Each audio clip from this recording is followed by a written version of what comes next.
I started my first day on the job and poured boiling water on my employer's leg, just to see if he really couldn't feel anything. During lunch, trying to sneak a peek at the sexy secretary, I ended up shoving food right into his eyes. I even criticized his beard, saying it didn't look good, messing it up like this, and even like this.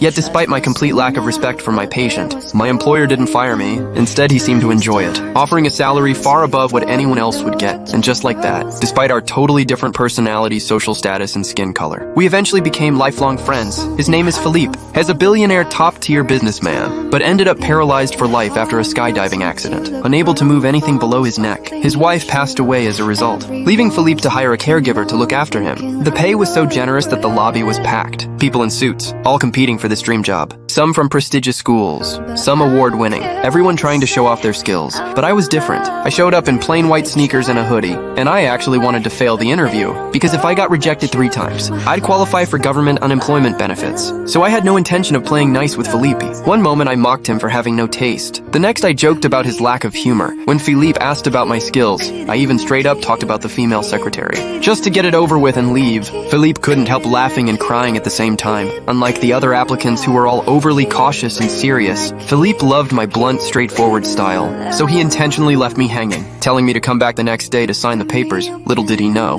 this tiny decision would change the rest of our lives. My name is Omar. I spent 6 months in prison for robbery. After getting out, I had nothing to do but hang around the streets. Back in my cramped home in the slums, a tiny room of just a few dozen square meters was shared by 8 younger siblings. Even taking a shower was a squeeze. My mom worked all day, so the eldest sister took care of the kids. Things got worse when I noticed my little brother getting involved with the local gang. I wanted to intervene, but couldn't. I had just gotten out of prison myself. Late at night, my exhausted mom finally came home. I had been missing for half a year with no word. I suddenly appeared, but all I brought back was a colorful egg. I couldn't pay rent, not even enough for a piece of chocolate. Mom wanted to know where I'd been, but I couldn't tell her I'd been in prison. She was frustrated, and in a fit of anger, kicked me out of the house.